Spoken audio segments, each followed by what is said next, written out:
like he was pregnant with a very square baby. He waddled around Misty's apartment, his arms straight down at his sides. He was holding the picture in place with his elbows. Then fast, he moved his arms a little and the painting dropped out. A heartbeat from the floor, from the glass breaking into a mess. Peter caught it between his hands. "You got it." "Misty's painting." She said, "What the fuck are you doing?" And Peter said, "I have a plan." And Misty said, "I'm not having kids. I'm going to be an artist." On television, a man slapped a woman to the ground, and she lay there, licking her lips, her breast heaving inside a tight sweater. She was supposed to be a police officer. Peter couldn't speak a word of Spanish.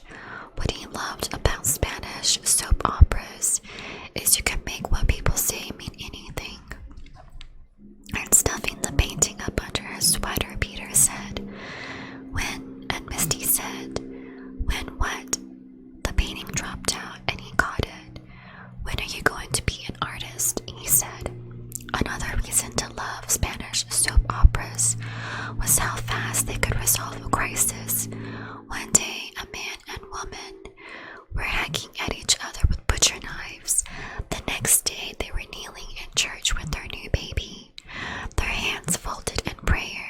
People accepted the worst from each other.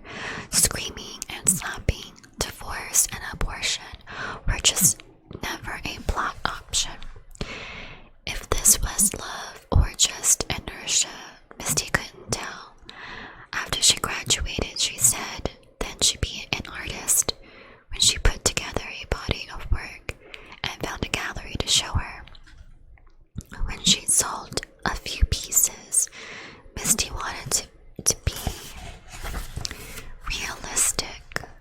Maybe she'd teach art at the high school level, or she'd be a technical draftsman or an illustrator, something practical. Not everybody could be a famous painter. Stuffing the painting inside a sweater, Peter said, "You could be famous," and Misty told him to stop. "Just stop." "Why?" he said. "It's the truth." Still watching the television, pregnant with the painting, Peter said, "You have such talent. You could be the most famous artist of your generation." Watching some Spanish commercial for a plastic toy, Peter said, "With your gift, you're doomed to be a great artist. School for you is a waste of time. What you don't understand, you can make mean anything." The painting dropped out and he caught it. He said, "All you have to do is paint." Maybe this is why Misty loved you, because you believed in her so much more than she did. You expected more from her than she did from herself. Painting the tiny gold of the church doorknobs, Misty said, "Maybe," she said, "but that's why I don't want kids." Just for the record, it was kinda cute. All of her birth control pills being replaced with little heart-shaped candies. "Just marry me," Peter said, "and you'll be the next great painter of the Wayne-C School." Laura Kincaid and Constance Burton, Misty said how only 2 painters didn't count as a school, and Peter said it's 3, counting you. Laura Kincaid, Constance Burton, and Misty Kleiman. Misty Wilmot, Peter said, and he stuffed the painting inside a sweater.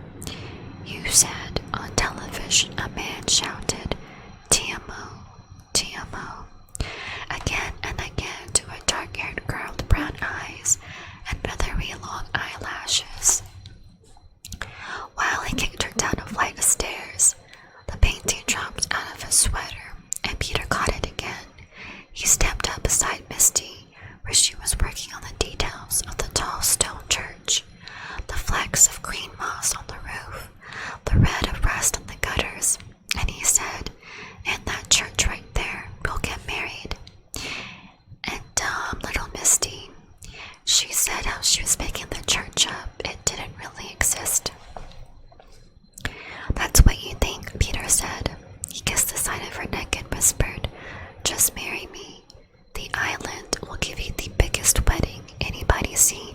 100